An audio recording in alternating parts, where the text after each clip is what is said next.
Praise the Lord. സ്നേഹമുള്ളവരെ, വെളിപാട് 22:12 പരിശുദ്ധാത്മാവ് പറയുന്നു, ഇതാ ഞാൻ വേഗം വരുന്നു, എൻ്റെ സമ്മാനവും ഞാൻ കൊണ്ടുവരുന്നുണ്ട്. ഓരോരുത്തർക്കും സ്വന്തം പ്രവർത്തികൾക്കനുസൃതം പ്രതിഫലം നൽകാനാണ് ഞാൻ വരുന്നത്.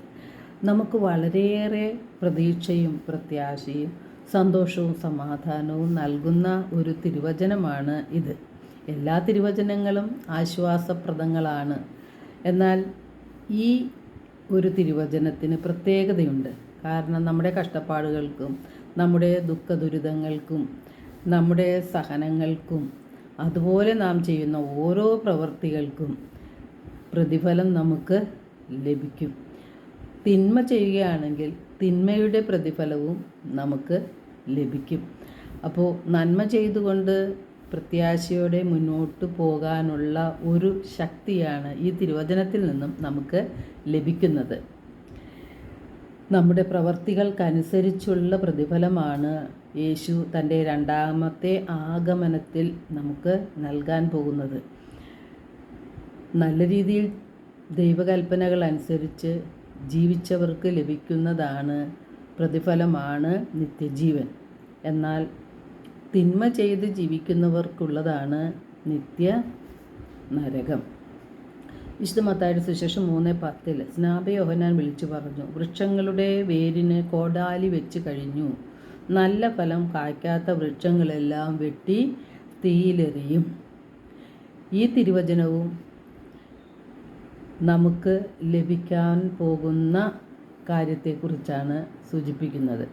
മത്തായി 10-ാം അധ്യായം 11 മുതൽ 12 തിരുവചനങ്ങളിൽ യേശു പറയുകയാണ്, പ്രവാചകനെ പ്രവാചകനായി കാണുന്നവർക്ക് പ്രവാചകൻ്റെ പ്രതിഫലവും നീതിമാനെ നീതിമാനായി കാണുന്നവർക്ക് അല്ലെങ്കിൽ സ്വീകരിക്കുന്നവർക്ക് നീതിമാൻ്റെ പ്രതിഫലവും ലഭിക്കുന്നു. ഒരുവനെ ശിഷ്യൻ എന്ന നിലയിൽ ഒരു ഗ്ലാസ് വെള്ളമെങ്കിലും നിങ്ങൾ കൊടുത്താൽ നിങ്ങൾക്ക് പ്രതിഫലം ലഭിക്കാതിരിക്കുകയില്ല എന്ന് സത്യമായി ഞാൻ നിങ്ങളോട് പറയുന്നു എന്ന് യേശു പറയുകയാണ്. നാം ചെയ്യുന്ന പ്രവർത്തികൾക്ക് പ്രതിഫലം ലഭിക്കും. നമുക്ക് കൂടുതൽ പ്രതിഫലം ലഭിക്കണമെന്നുള്ള ആശയാണ് ഉള്ളിലുള്ളത്.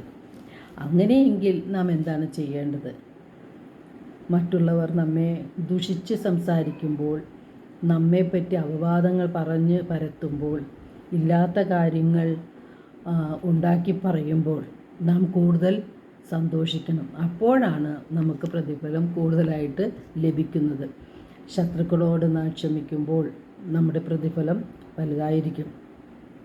പ്രതിഫലത്തിൻ്റെ ചിന്ത ഇല്ലെങ്കിൽ മറ്റുള്ളവർ നമ്മെ ദുഷിച്ചു പറയുമ്പോൾ നാം ദുഃഖത്തിലും നിരാശയിലുമായി മാറുന്നു. നാം മനസ്സാ വാച കർമ്മണ ചെയ്യാത്ത പ്രവർത്തികൾ സംഭവിച്ചു അല്ലെങ്കിൽ പറഞ്ഞു അല്ലെങ്കിൽ ചെയ്തു എന്നൊക്കെ പറയുമ്പോൾ, അങ്ങനെ പറഞ്ഞ് നമ്മളെ ഒറ്റപ്പെടുത്തുകയും നിന്ദിക്കുകയും എല്ലാം ചെയ്യുമ്പോൾ നാം കണ്ണുനീരിൽ ആണ്ടുപോവുകയാണ്. എന്നാൽ പ്രതിഫല ചിന്തയുണ്ട് എന്ന് നാം പ്രതീക്ഷയോടെ നോക്കുമ്പോൾ നമുക്കൊരു വലിയ പ്രത്യാശയാണ് ലഭിക്കുന്നത്. നിത്യ നരകത്തിൽ ചെന്ന് പെടാതിരിക്കാൻ നമ്മെ പ്രത്യാശയിലേക്ക് നയിക്കുവാൻ വചനങ്ങൾ നമ്മെ സഹായിക്കും. മത്തായി 5:10 മുതൽ 12 വരെയുള്ള തിരുവചനങ്ങളിൽ സുവിശേഷ ഭാഗ്യങ്ങളെക്കുറിച്ച് യേശു പഠിപ്പിക്കുമ്പോൾ യേശു പറയുന്നുണ്ട്, നീതിക്ക് വേണ്ടി പീഡനം ഏൽക്കുന്നവർ ഭാഗ്യവാന്മാർ, സ്വർഗരാജ്യം അവരുടേതാണ്. എന്നെ പ്രതി മനുഷ്യർ നിങ്ങളെ അവഹേളിക്കുകയും പീഡിപ്പിക്കുകയും എല്ലാവിധ തിന്മകളും നിങ്ങൾക്കെതിരെ വ്യാജമായി പറയുകയും ചെയ്യുമ്പോൾ നിങ്ങൾ ഭാഗ്യവാന്മാർ. നിങ്ങൾ ആനന്ദിച്ച് ആഹ്ലാദിക്കുവിൻ, സ്വർഗത്തിൽ നിങ്ങളുടെ പ്രതിഫലം വലുതായിരിക്കും. മത്തായി 25:31 അവസാന വിധിയെക്കുറിച്ച് സൂചിപ്പിക്കുന്നുണ്ട്.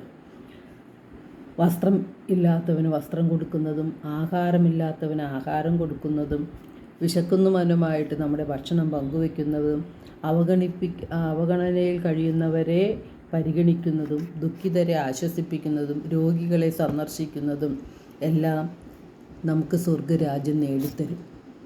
മറ്റുള്ളവർക്ക് ചെയ്തു കൊടുക്കുന്ന ഓരോ പ്രവൃത്തികളും യേശുവിന് തന്നെയാണ് നാം ചെയ്ത് കൊടുക്കുന്നത്.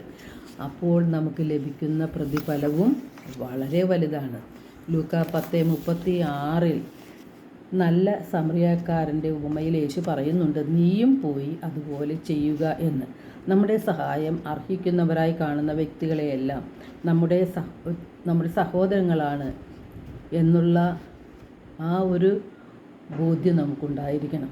അവർക്ക് വേണ്ട സഹായം നാം ചെയ്തു കൊടുക്കുവാൻ യേശു ആവശ്യപ്പെടുകയാണ്. നമ്മെ വേദനിപ്പിച്ചവരോട് ക്ഷമിക്കുമ്പോഴും ദാനധർമ്മം ചെയ്യുമ്പോഴും ദശാംശം കൊടുക്കുമ്പോഴും നമ്മെ തള്ളിപ്പറയുന്നവരെയും നിന്ദിക്കുന്നവരെയും സ്വീകരിക്കുകയും സ്നേഹിക്കുകയും അവർക്ക് നന്മകൾ ചെയ്യുമ്പോഴും സമാധാനവും ഐശ്വര്യവും സ്ഥാപിക്കാനായിട്ട് നാം പരിശ്രമിക്കുമ്പോഴും അതിനായി നാം നിലകൊള്ളുമ്പോഴും സ്വർഗത്തിൽ നാം നിക്ഷേപം കരുതി വയ്ക്കുകയാണ്. നമുക്ക് വലിയ പ്രതിഫലം ലഭിക്കാനിരിക്കുന്നു. ഇതൊക്കെ നമുക്ക് മാനുഷികമായി ചിന്തിക്കുമ്പോൾ സ്വന്തം ചെയ്യാൻ പ്രയാസമാണ്. എന്നാൽ നാം ഒന്ന് കുരിശിലേക്ക് നോക്കുക, ക്ഷമിക്കാനുള്ള ശക്തി നമുക്ക് ലഭിക്കും. പരിശുദ്ധാത്മാവിൻ്റെ പ്രേരണയനുസരിച്ച് നാം പ്രവർത്തിക്കുമ്പോൾ ഇതെല്ലാം വളരെ നിസ്സാരമായിട്ട് നമുക്ക് ചെയ്യാൻ സാധിക്കും. മനസ്സ് വെച്ചാൽ കൽപ്പനകൾ പാലിക്കാനും നമുക്ക് സാധിക്കും. എല്ലാവർക്കും ഒരു നല്ല ദിനം ആശംസിക്കുന്നു. ദൈവം നമ്മെ ഓരോരുത്തരെയും സമൃദ്ധമായി അനുഗ്രഹിക്കട്ടെ.